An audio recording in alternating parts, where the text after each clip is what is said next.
that this is really going to be a learning session. We are excited that you made the sacrifice to come and teach us something. And because we read what you do, and we are so proud to be associated with yourself as a trust. Program Trust. And I'm so excited to be here because I lived in South Africa for 11 years, working with the HIV/AIDS program with another organization called PACT. We used to come across Kagiso Trust in some activities, especially the children related activities.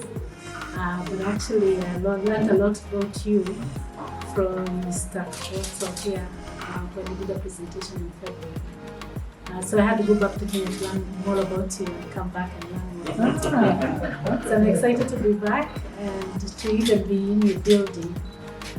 The Chief Executive Officer for Micro Enterprises Support Program Trust. I'm really excited to be here, and thank you, Mr. Ngotso, for speaking to us even when you didn't know us, and for introducing us to your colleagues, and even having to get to plan this and to have this actualized. We are so humbled with your humility and your hosting us this afternoon.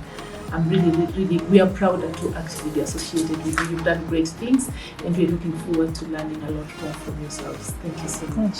We are long journey, 20 years not little, but we're here. That's the important thing. We have forgotten that we're tired, we've taken a shower, we are ready, and we're ready to be able to interact and just be able to share experiences.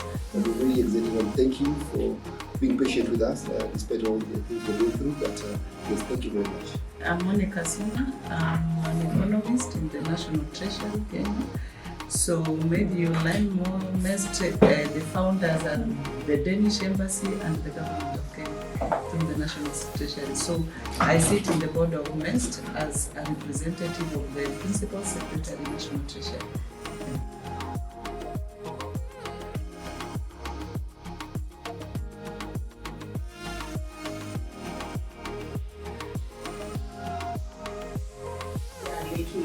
And therefore the focus was to say, of all the other programs that are in existence, we think if we can attend to the issue of education, we will really make the transition to a better life for all.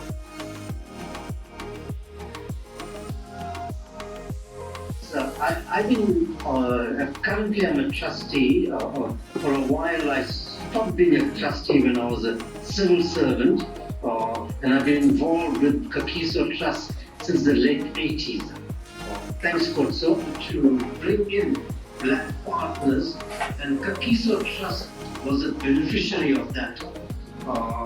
So Kagiso Trust set up an investment arm, and on that investment arm, they had some of the trustees as well as the private sector. So that's how we started.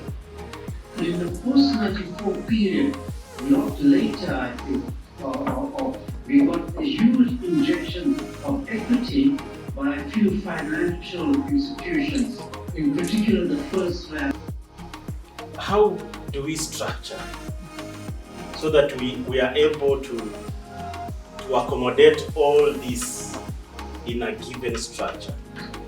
Based on your experience both within Kagiso and outside, I know people like you have traveled, you've interacted with different models.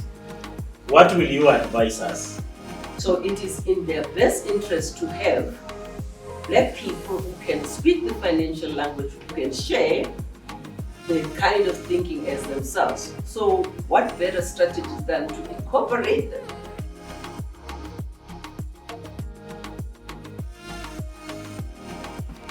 I think they've allocated it. My numbers are not wrong. They've allocated for this financial year just over 40 billion rands to support student accommodation, to support higher education.